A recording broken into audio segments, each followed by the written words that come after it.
students, now we are going to see the clay content test apparatus and explain what is the procedure. So see, what is the essential for the clay content test should be checked before going the use of that sand for the casting purpose or any of the construction purpose. For whatever the various purpose the sand is being used, okay, the sand undergoes the test that is in clay content. So see, each and every sand samples which you are using for different uses, some amount of the clay is there. As you know how the sand is being produced, or it has been taken from the river bed, okay, where there are some contents like a mud and everything are mixed in the sand. So before going to use that sand, if you take the example for the construction as well as for the foundry for removing the casting, some of the clay's contents are there within that one. So by taking some few sample of that sand, and you have to check how much percentage of the clay is there. On that basis, you can utilize or you can identify either this either the sand is properly it can be used for the particular thing, that may be the casting or the construction purpose. So in this experiment you are going to identify or to check how much percentage of the clay is in this particular sand. So over here I am taking 100 gram of sand. This is a normal sand, okay, which is in a wet dry condition. You can see it is in a dry condition, okay. 100 gram of sand sample. Of this sand sample I am going to check or going to show you the demo how to identify the percentage of the clay or how to check the clay percentage within this sand. So see, 100 gram of sample I have taken. Now let us see the apparatus which is going to be used. So this is a stirrer machine which is used for stirring purposes, okay, and this is a Borosil glass jar of 1000 ml. Borosil glass jar of 1000 ml. In this I am adding 100 gram of normal sand, okay, like this way. You have to lift it up, push the sand and keep it over here. In this now I am adding in water for the cleaning purpose of the sand. How does the sand is been washed out, okay, the clay comes out of that sand, okay. You have to add the water up to the unless and until it merge the stirrer, okay, over here. Now I am adding sodium hydroxide pellets. So okay, the small pellets are there to the sodium hydroxide. So we are using over here the liquid solution of sodium hydroxide. The sodium hydroxide plays a very important role in this experiment. It is a cleaning agent. It cleans or wash the sand and remove out all the mud particles from the sand, okay.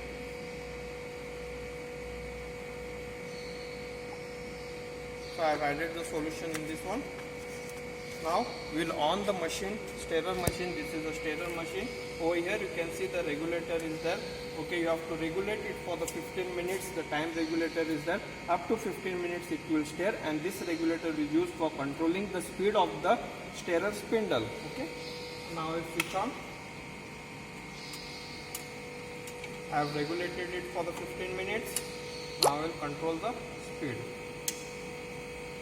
Now you can see over here the water is stirring inside, okay. As per your requirement you can adjust the speed. Now the sand is been cleaning over here. The washing is being carried out of within the jar, okay. The sand is washing out, okay. Allow it for the 15 minutes, leave it, okay. Then afterwards you have to remove the dirty water. Then once again you have to add the fresh water. Like this way 2 or 3 times you have to do the same procedure unless and until you get the transparent stirrer or the transparent water inside. Now see the students, I have already done this procedure 2 or 3 times over here. Now you can see the appearance of the water over here. It is now totally clean water is there, okay.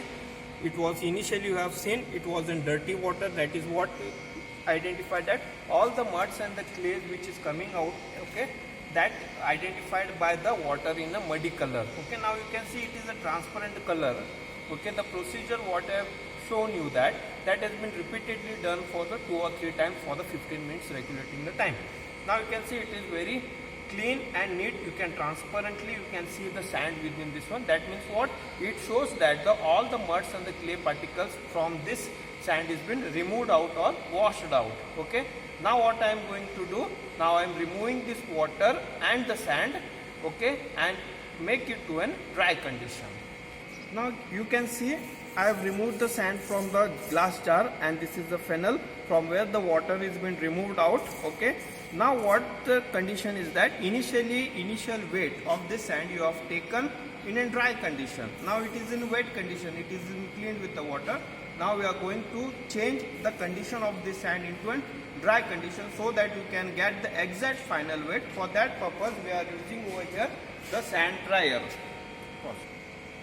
Now see the students, now we are going to change the condition, okay, into the dry. So this is a dry oven over here it is.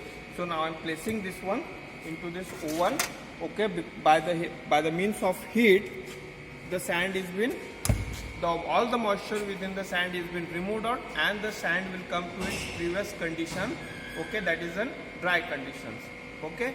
Now afterwards, when the sand comes in the dry conditions, then you have to wait by taking the weighing machine, okay, you have to weight the final weight. This is what the procedure. Now I will tell you the calculation, what is to be done and how it should be done. Now students, see the calculation part where the weight of the sand W1, that is the initial weight which you have taken in a dry condition, okay. Now second one is the weight of the washed and the dry sand. After washing you have to dry in the oven, that is a W2, okay, that is an after dried weight. You have to weight this one, okay. For example, if it is 100 gram, then the dry weight will be approximate, you can take, or just for the imagination it is a 90 gram. Then afterwards the percentage of the clay content, that is equal to initial weight, that is the first weight which you have taken, minus final weight, that is 100 minus 90, then divided by initial weight, that is 100 into the 100. So whatever the figure you are getting, okay, that is into a percentage you have to write down over. That is what the percentage of the clay content, okay, you are going to identify. This is what the simple procedure of the clay content test, to identify or to check out the percentage of the clay within the sand. I hope you have understand the procedure of the clay content test. So I will go for the next experiment, that is the forging.